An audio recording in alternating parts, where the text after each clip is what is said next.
Cover's good. Check the building. Clear obstructions above. Clear below. Your elbows are just going to act as buffers. If it gets too close, you can push them off this way, okay? Everything is a downward motion, straight down. That halyard's continuous, meaning it will just go as long as it does, okay?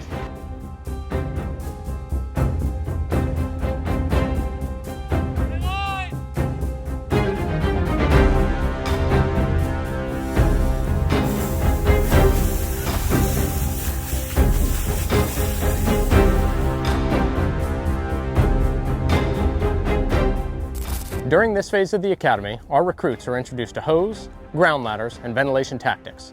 Our recruits are split into two groups amongst the ACFD's San Leandro Tower and the Hayward Fire Training Facility. At the Hayward Training Facility, recruits are learning the basics of establishing a water supply, hose deployment, advancing of hose lines, and engaging in fire attack. Hose lines are essential for the extinguishment of fire and providing for life safety for any potential victims.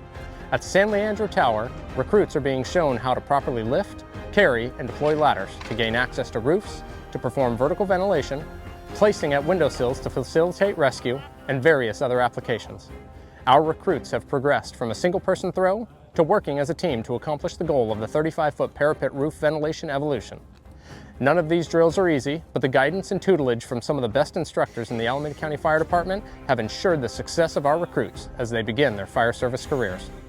Finally, recruits have utilized chainsaws and other tools to perform vertical ventilation, which is a tactic of cutting a hole in a roof to allow for smoke and heat to escape a structure and create a tenable environment for victims and increase visibility for fire attack crews.